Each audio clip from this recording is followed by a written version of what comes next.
마음밭을 보라, 그런 제목으로 말씀을 전하고자 합니다. 이제 새벽에 제법 날씨가 쌀쌀해졌습니다. 계절의 변화를 우리가 실감하고 있고요. 우리 모두는 다 힘든 시기를 지나고 있지만 이럴 때일수록 더 기도 많이 하고 또 성경 읽기, 우리 성도님들 가운데 벌써 금년에 8독 마쳤다 그런 분도 계시고 또 6독을 마쳤노라고 하시는 분들도 계시고, 네, 또 성경을 쓰시는 그런 분들, 또 우리가 암송 한 주에 한 구절씩 암송하기로 했는데 열심히 암송하시는 분들도 계시고, 모든 분들에게 감사를 드립니다. 예수님께서 이 땅에 오셔서 특별히 공생애를 시작하시면서 첫 번째 메시지는 하나님 나라에 관한 것이었습니다. 여기 마가복음에도 1장 15절에 보면 때가 찼고 하나님의 나라가 가까이 왔으니 회개하고 복음을 믿으라 하시더라. 제 일성이 처음 메시지가 하나님 나라에 관한 것이었다, 그런 이야기죠. 또 그의 생애 마지막 메시지도 하나님 나라였습니다. 사도행전 1장 3절에 보면 부활하신 후에 이 땅에 40일 동안 계셨죠. 40일 동안 그들에게 보이시며 하나님 나라의 일을 말씀하시니라. 그리고 이제 승천하신 건데 마지막 메시지도 하나님 나라였다 하는 이야기입니다. 세례 요한은 광야에서 다가오는 심판에 대한 메시지를 그가 선포했었습니다. 예수님께서도 물론 천국에 대해서 말씀하시고 마지막 심판에 대해서도 말씀을 하셨습니다. 그런데 예수님은 특별히 그 과정, 마치 씨앗이 뿌려져서 그것이 자라는 이 과정에 대해서도 끊임없이 말씀을 해 주심으로 이 세례 요한하고 좀 차이가 있죠. 예수님의 가르치심의 공생애 동안의 가르치심의 그 핵심적인 내용이 하나님의 나라였다. 누가복음 4장 43절에 보면 예수께서 이르시되 내가 다른 동네들에서도 하나님 나라 복음을 전하여야 하리니 나는 이 일을 위해 보내심을 받았노라. 예수님께서 당신이 하실 일이 하나님 나라의 메시지를 온 땅에 전하는 것, 나는 그것을 위해서 보냄을 받았다. 즉 나의 사명은 그거다라고 하는 것을 분명히 말씀하셨습니다. 여기 오늘 본문 마가복음 4장에 나오는 여러 비유들도 결국은 하나님 나라에 대한 그런 내용이죠. 그리고 그 비유들 가운데 맨 첫 번째 비유가 소위 씨 뿌리는 자의 비유. 그런데 사실은 이 내용을 비유를 잘 보면 씨 뿌리는 자의 비유라는 제목이지만 그 씨 뿌리는 자에 대한 이야기는 별로 없습니다. 예수님의 그러니까 복음 사역의 목적이 이 땅에 하나님 나라를 실현하는 거다 하는 것을 분명히 알 수 있는데요. 4장 13절을 우리가 눈여겨 보아야 합니다. 4장 13절에 보시면 또 이르시되 너희가 이 비유를 알지 못할진대 어떻게 모든 비유를 알겠느냐. 하나님 나라에 관한 비유를 하시는데 그 비유의 첫 번째가 씨 뿌리는 자의 비유인데 그 비유, 씨 뿌리는 비유를 알지 못하면, 이것을 잘 깨닫지 못하면 다른 비유들은 더 알 수 없다, 이런 말씀이기도 한 거죠. 결국 이 씨 뿌리는 자의 비유가 하나님 나라에 관한 아주 중요한 내용을 담고 있다, 그런 말씀이죠. 우리 세상은 아담이 범죄한 이후 낙원을 잃어버렸습니다. 또 동시에 사탄이, 공중 권세 잡은 자인 사탄이 이 땅을 지배하고 있죠. 그러다 보니까 뭐 불의가 있고 폭력이 난무하고 또 부정부패가 있고, 네, 세상에 뭐 권력을 잡은 자들 다 보면 별 차이 없죠. 뭐 사람을 바꾸어 봐도 그 사람이 그 사람인 것을 알 수 있습니다. 그런 세상에 우리가 살면서 사실은 평강을 또는 뭐 행복을 추구하지만 사실 그런 것들이 주님을 떠나서는 이 세상 어디에서도 파랑새는 찾을 수 없다 하는 것을 알고 있습니다. 결국 예수님께서 전파하신 이 하나님의 나라, 혹은 마태복음엔 천국이라고 표현되어 있는 이 하나님 나라에는 하나님의 뜻을 행한 사람들이 장차 들어가게 되는 미래적인 하나님의 나라가 분명히 있죠. 우리는 소위 죽은 다음에 가게 되는, 또한 동시에 이 땅에서 우리 마음속에서 또는 우리 가운데 이루어지는 현재적인 하나님의 나라도 있다는 것을 분명히 알아야 되겠습니다. 오늘 본문에서 말하는 이 하나님의 나라는 현재적인 하나님의 나라라고 말하고 있는 것이죠. 소위 이 씨 뿌리는 자의 비유에서 가리키고 있는 하나님의 나라는 지금 우리 가운데 임하는 하나님의 나라를 말하고 있다.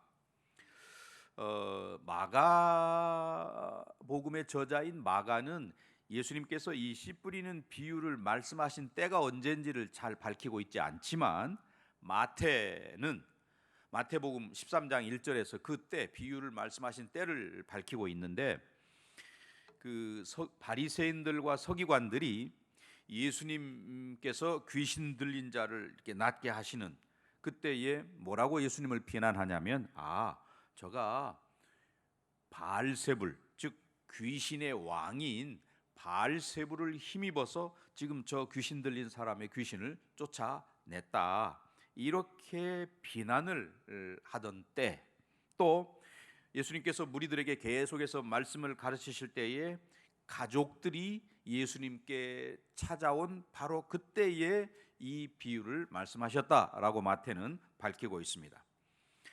자, 1절 말씀에 보면, 오늘 본문 1절에 보면 예수님께서 다시 바닷가에서 가르치시니 큰 무리가 모여들거늘 예수께서 바다에 떠 있는 배에 올라 앉으시고 온 무리는 바닷가 육지에 있더라. 네, 이 장면을 우리가 연상해 보면 예수님께서는 이제 집에서 말씀을 가르치시다가 바닷가로 나가서 큰 무리가 오니까 이제 바닷가에서는 가르치실 수가 없어서 예수님은 배를 타고 배에서, 그리고 바닷가에 있는 회중을 향해서 말씀을 가르치시고 있구나 하는 그런 모습을 우리가 연상해 볼 수 있습니다.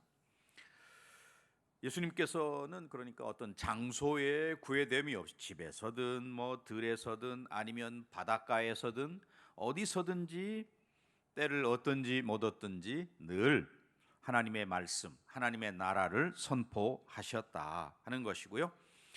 그 예수님의 행위의 본질은 뭡니까?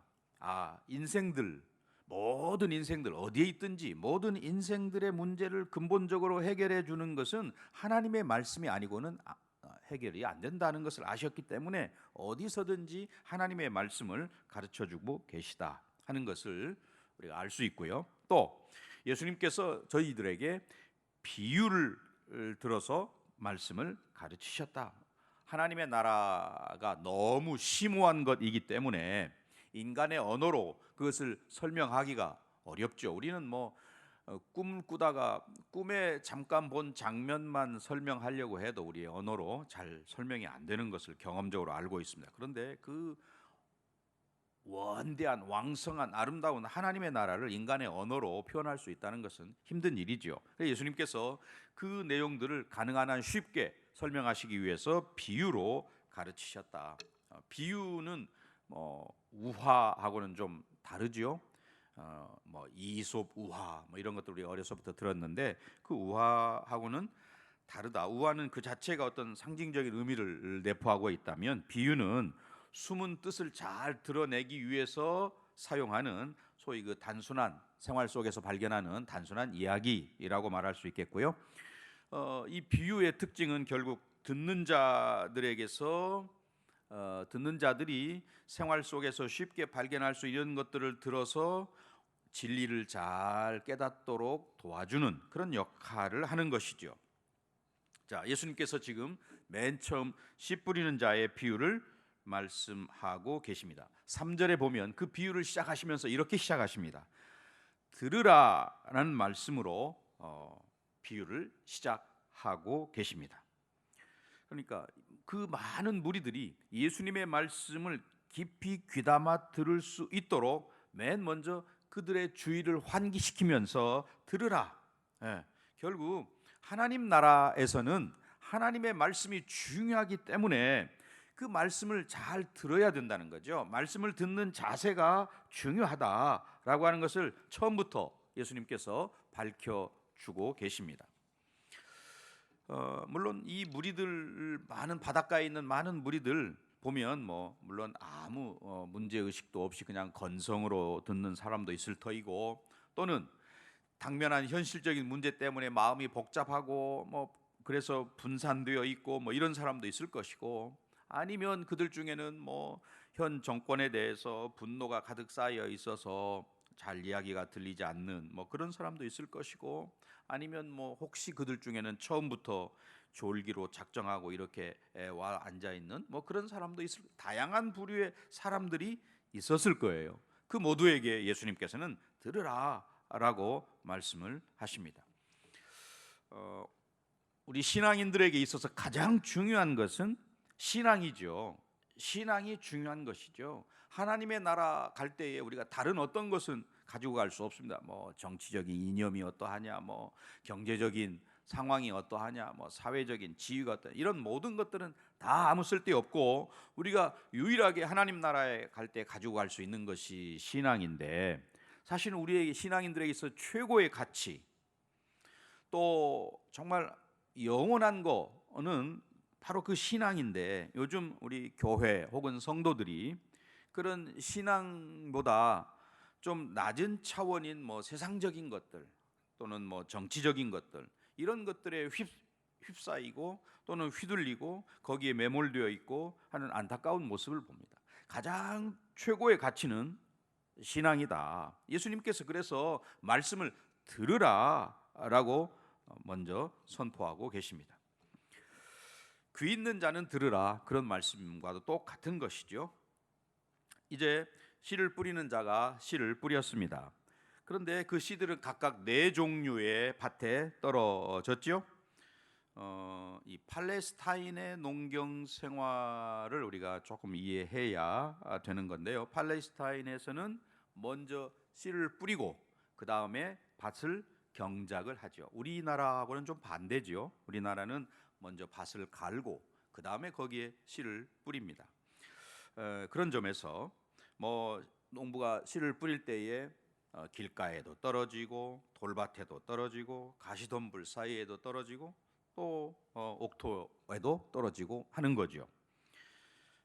나중에 길가에 떨어졌든 가시덤불 위에 떨어졌든 나중에 다 갈아엎으면 된다는 그런 생각이 기본적으로 깔려 있다는 말입니다. 문제는 씨앗을 뿌린다라고 하는 거죠. 오늘 이 비유에서 씨앗을 뿌린다, 마치 그 씨앗이 땅에 떨어져서 뿌리를 내리고 또 싹을 틔우고 하는 것처럼 하나님의 나라가 우리 속에 그렇게 임한다는 것이죠. 또 이 밭이, 지금 오늘 네 종류의 밭이 있다고 말씀을 드렸는데, 그 밭의 다양한 모습을 잘 살펴보면 그 밭의 모양이 결국 천국 복음에 반응하는 사람들의 마음을 나타내고 있구나 하는 것을 쉽게 알 수 있죠. 이 마가복음에서 씨 뿌리는 자의 비유를 통해서 강조하고 있는 것은 하나님의 나라가 우리에게 임하였다, 마치 그 씨앗처럼 이 세상 속으로 들어왔다라고 하는 사실입니다. 물론 이 씨 뿌리는 비유는 마태, 마가, 누가 다 세 사람이 공통적으로 기록을 하고 있어요. 동일하게 같은 점이 있고 또 좀 다른 점이 있죠. 이 길가나 돌밭에 떨어진 씨앗의 경우는 마태나 마가가 동일하게 이렇게 표현을 하고 있는데, 마가는 이 마태와 다르게 그 가시밭에 떨어진 경우에는 결실하지 못했다라고 하는 점을 7절에서 분명히 밝히고 있죠. 7절 마지막에 보면 그렇게 되어 있습니다. 또 마가는 그 열매가 자라는 과정, 또 이렇게 많아지는 과정을 잘 묘사하고 있는데, 8절에 보면 그 열매가 8절에 더러는 좋은 땅에 떨어짐에 자라 무성하여 결실하였으니 30배나 60배나 100배가 되었느니라 라고 하는 그런 표현을 사용하고 있습니다. 결국 하나님, 마가가 강조하는 바는 하나님 나라를 받아들이면 그 변화가 30배, 60배, 100배의 큰 열매를 맺게 된다 하는 것을 보여주는데요. 처음에 씨를 뿌릴 때는 미미한 것이었습니다. 그런데 어떤 씨앗은 뭐 길가에 떨어져 가지고 그것은 사실은 좀 낭비인 것처럼 보이잖아요. 또는 바위 위에 떨어져 가지고 자라다가 뭐 이거 실패될 것처럼 보이기도 하고, 이런 여러 가지 경우를 이야기하고 있는데, 사실 그 모두가 아까 처음에 그 말씀에 대한 반응이라는 것을 제가 말씀을 드렸어요. 그래서 오늘 저는 이러한 반응을 네 가지로 좀 살펴보려고 합니다. 첫째, 더러는 길가에 떨어졌다라고 되어 있죠. 그 길가라는 것은 밭과 밭 사이에 나 있는, 뭐 우리로 표현하면 농로 뭐 이렇게 표현할 수 있겠죠. 그 씨가 그 딱딱한 사람들이 밟고 다니기 때문에 딱딱해졌습니다. 그래서 딱딱한 땅을 뚫고 들어갈 수가 없기 때문에 뭐 이렇게 저렇게 굴러다닐 수밖에 없고, 그러면 날아다니던 새가 와서 그것을 쪼아 먹는다라고 되어 있는데요. 이 길가에 대한 해석을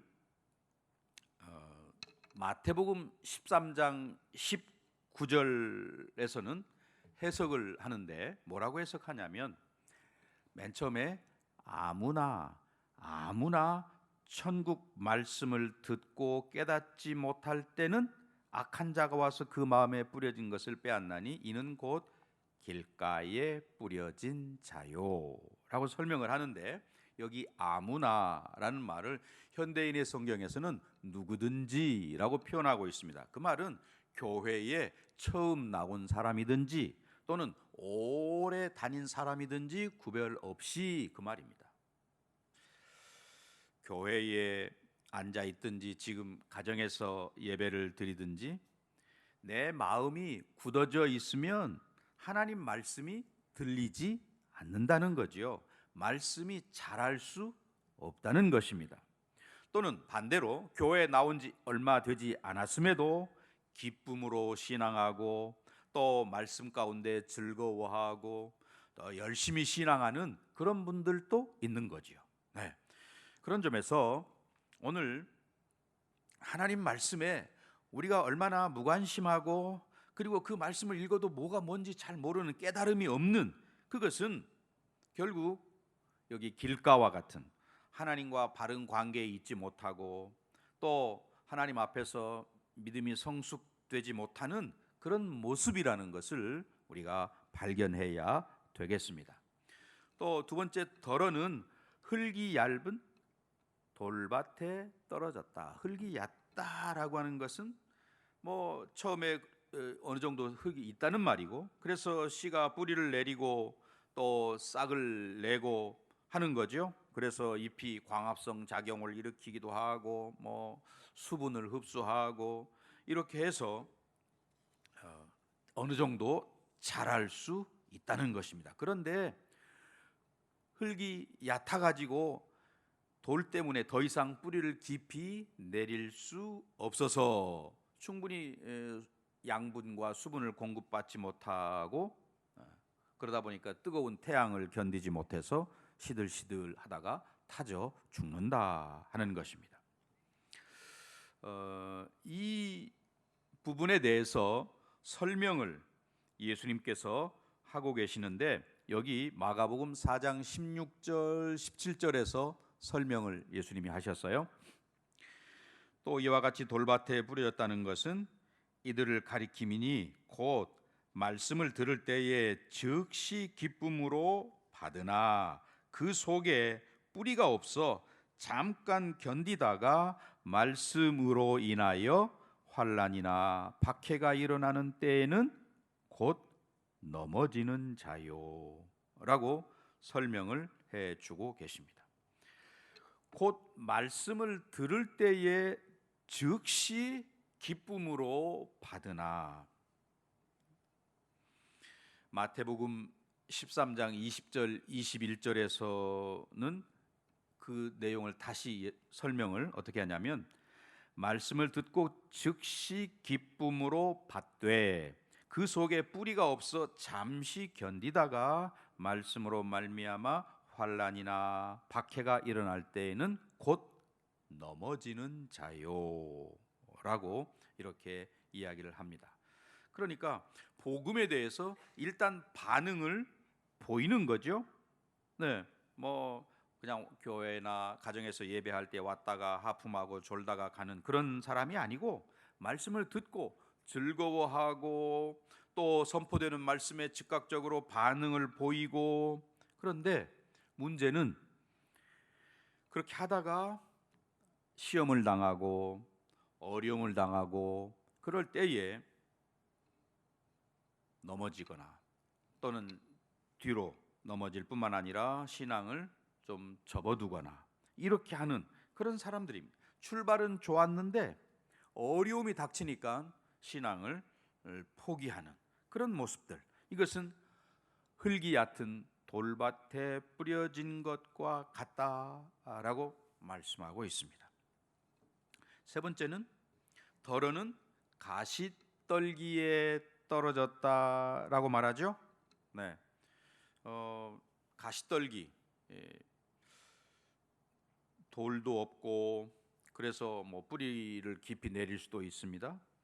그런데 문제는 가시떨기가 함께 자란다라고 하는 것이고요. 마태복음 13장 22절에서는 이 부분을 이렇게 설명합니다. 가시떨기에 떨어졌다는 것은 말씀을 들으나 세상의 염려와 재물의 유혹에 말씀이 막혀 결실하지 못하는 자요라고 합니다. 또 여기 오늘 본문 밑에 4장 18절 19절에 보면 이들은 말씀을 듣기는 하되 세상의 염려와 재물의 유혹과 기타 욕심이 들어와 말씀을 막아 결실하지 못하게 되는 자라고 설명을 합니다. 또 누가복음 8장 14절은 가시떨기에 떨어졌다는 것은 말씀을 들은 자이나 지내는 중 이생의 염려와 재물과 향락의 기운이 막혀 온전히 결실하지 못하는 자라고 설명을 합니다. 네, 이 마태, 마가, 누가가 설명을 하고 있는 내용을 우리가 종합해 보면 이 가시도 함께 빠르게 자라는 것이고, 네, 그래서 뿌려진 씨가 잘 자라는 듯 한데 결국은 이 함께 있는 가시에게 수분도 영양분도 다 빼앗기고, 또 그러다 보니까 가시나무가 더 빨리 우리도 농사를 지어본 분들은 아시겠지만 논에 피가 훨씬 더 빨리 자라고 웃자라고 하는 것을 볼 수 있습니다. 바로 그런 경우지요. 네. 그 가시떨기의 왕성한 기운에 막혀가지고 비실비실 하다가 결국에 열매를 맺지 못하게 된다라는 것입니다. 선포되는 말씀을 마음에 받아들이는데 그 말씀을 듣고 살아가는 중에 먹고 사는 문제, 또 뭐 여러 가지 경제적인 문제, 이런 것들 때문에 마음을 거기에 빼앗기는 그런 사람들이라고 말할 수 있습니다.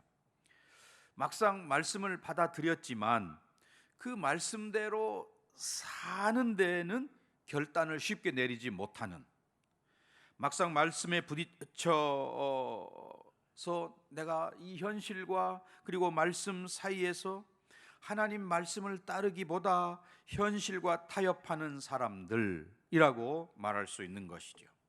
세상에 대한 염려와 재물에 대한 유혹의 마음을 빼앗겨서 더 이상 말씀이 내 안에서 자라지 못하고 영향력을 미치지 못하는 그 사람들은 말씀도 보고 기도도 하지만 또 그래서 기도의 내용을 잘 들여다보면 하나님을 사랑하고 하나님과의 깊은 교제 가운데 나아가고 이런 데 힘쓰기보다는 그저 당장 자신의 먹고 사는 문제 이런 것 때문에 하나님 앞에 떼를 쓰기도 하고 억지를 부리고 하는 그런 문제의 사람인 것을 알 수 있습니다. 결국은 문제만 보고 문제 해결자이신 하나님을 보지 못하는 자라고도 표현할 수 있는 것이죠.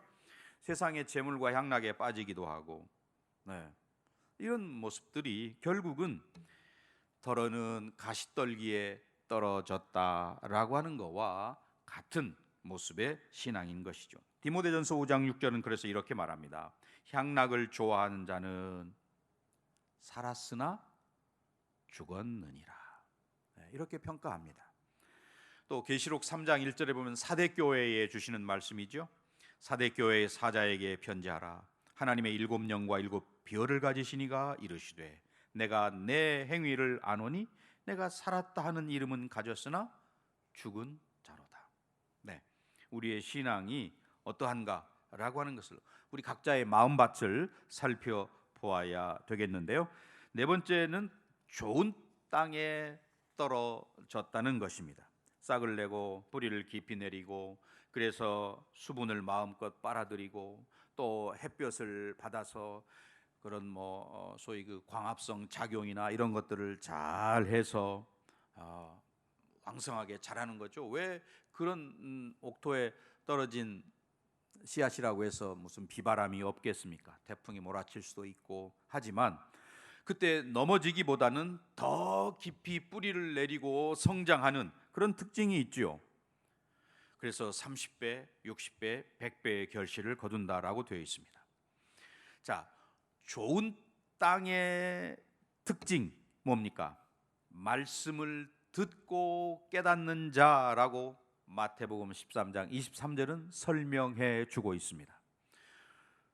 착하고 좋은 마음으로 말씀을 듣고 지키어 인내로 결실하는 자라고 누가복음 8장 15절은 설명하고 있습니다. 하나님의 말씀을 믿고 또 이 선포되는 설교를 하나님의 말씀으로 여기고 그 말씀대로 살려고 노력하는 사람, 좋은 땅인 것이죠. 사실 우리 모두가 이 좋은 땅이 되기 위해서 영적인 훈련이 필요하다라고 하는 것입니다. 이 비유를 통해서 우리가 발견하는 진리는 뭡니까?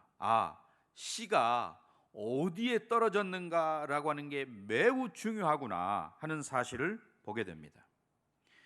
열매를 맺고 못 맺고 하는 것은 그 씨에 있는 게 아니고 밭에 있구나라고 하는 것을 우리가 깨닫게 되는 거죠. 씨 그 자체 안에 생명력이 있습니다. 많은 열매를 맺을 수 있는 무한한 가능성을 그 자체 안에 내포하고 있는 거지요. 그런데 그 씨가 열매를 맺기 위해서는 환경, 즉 좋은 밭이 마련되어 있어야 한다는 것입니다. 하나님 말씀 그 자체는 생명력이 있어서 그 자체 안에 많은 열매를 맺을 가능성을 가지고 있다 하는 것입니다. 그런데 그 가능성이 실현되기 위해서는 말씀을 듣는 나의 마음밭이 좋아야 한다라고 하는 사실을 우리가 이 비유에서 깨닫는 진리인 것이죠. 자, 9절 말씀을 우리 다 같이 읽어 보겠습니다. 9절. 또 이르시되 들을 귀 있는 자는 들으라 하시니라. 자, 이 말씀을 우리가 보면 들을 귀 있는 자가 있고 들을 수 없는 귀를 가진 자가 있구나 하는 것을 알게 되는 거죠. 소리를 듣는 거하고 뜻을 듣는 거는 다르다는 이야기입니다.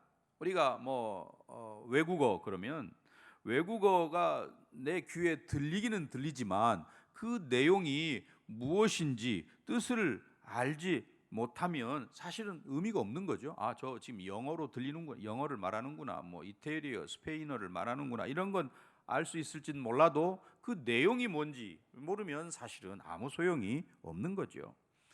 아름다운 음악을 듣지만 들을 귀 없는 자는 그게 뭐 시끄러운 소리로 들릴 수도 있고 자장가로 들릴 수도 있는 거죠. 그러나 들을 귀 있는 자가 음악을 들을 때에는 그 음악의 멜로디와 또 그가 어떤 심정으로 작곡을 했을 것이며 그런 내용에 같이 공감을 하고 감동을 받고 눈물을 흘리기도 하고 할 수 있는 것이죠. 오늘 이 땅에 많은 소리를 우리가 듣습니다. 그러나 하나님 말씀에 집중하기 위해서는 세상의 소리는 좀 차단하고 하나님의 음성을 들으려 하는 그런 태도가 필요한 것이지요. 잘 들어야 믿음이 생기기 때문에 그렇습니다. 하나님의 말씀을 듣는 사람은 아마 오늘날에도 많이 있을 겁니다. 하지만 그 말씀을 듣고 그 말씀대로 결실하는 자들은 많지 않다는 것입니다. 요한계시록에도 그래서 귀 있는 자는 성령이 교회들에게 하시는 말씀을 들을지어다라고 하는 이야기가 계속해서 나옵니다. 2장 7절, 11절, 17절, 29절, 3장 6절, 13절, 22절 계속해서 들을 귀 있는 자는 들을지어다 말씀하고 있습니다. 성경은 예수님께서 우리의 목자 되시고 우리는 양인데 양은 그의 음성을 듣나니라고 요한복음 10장 3절은 이야기합니다. 양은 목자의 음성을 듣는다라고 되어 있고요. 4절에서는 양들이 그의 음성을 아는 고로 따라오되라고 말합니다. 예수님께 속한 자들만이 예수님의 음성을 들을 수 있는 것이고 그리고 그 예수님의 음성을 따라간다는 것입니다. 고린도전서 2장 9절 10절에 보면 기록된 바 하나님이 자기를 사랑하는 자들을 위하여 예비하신 모든 것은 눈으로 보지 못하고 귀로 듣지 못하고 사람의 마음으로 생각하지도 못하였다함과 같으니라. 오직 하나님이 성령으로 이것을 우리에게 보이셨으니 라고 말씀합니다. 그러니 여기서 성령으로만 깨닫는 들을 귀 있는 자가 된다는 것을 말씀하는 거죠. 그래서 예수님께서 이런 비유를 제자들과 많은 사람들이 있는데 다 같이 듣도록 했는데 사람들이 다 돌아가고 난 다음에 제자들이 예수님께 나와서 이 비유의 뜻이 뭡니까? 이렇게 물었습니다. 즉 그 비유를 들을 때 제자들조차도 진짜 그 비유가 뭘 말하는지를 깨닫지 못했다는 거지요. 네. 들을 귀가 그 당시에는 없었다. 그래서 예수님께서 그것을 자세히 풀어서 설명해 주십니다. 예수님의 부름을 받아서 우리가 예수님께 속한 자가 되었습니다. 하지만 계속해서 성령 충만한 상태에 있지 못하면 진리를 깨달아 알 수 없는 들을 귀 없는 자가 된다는 사실을 우리가 명심해야 되겠습니다. 이제 결론의 말씀을 맺고자 합니다. 우리는 하나님의 말씀이 내 귀에 잘 들리는지 그렇지 않은지를 잘 살펴야 됩니다. 내 마음밭을 잘 살펴야 됩니다. 그 하나님의 말씀이 내 귀에 잘 들어오지 않는다면 그것은 아직도 내 마음이 육신의 생각으로 가득 차 있다는 것이고 내가 예수님을 제대로 따르고 있지 못하는 것을 반증하고 있는 겁니다. 각자의 심령이 어떤 밭인지 점검하고 열매 맺을 수 있는 좋은 밭이 되도록 여러분이 기도해야 되겠고요. 말씀을 들을 수 있는, 알아들을 수 있는 그 영적인 귀가 있다면 말씀을 통해서 진리를 깨닫게 되고 뿐만 아니라 영적으로 계속해서 성장해 가게 되는 것이죠. 그래서 영적인 귀가 들을 귀가 없다면 말씀을 들어도 지루하게 느끼게 되는 것이고 계속해서 하품이 나고 졸릴 수밖에 없는 것이고 그렇습니다.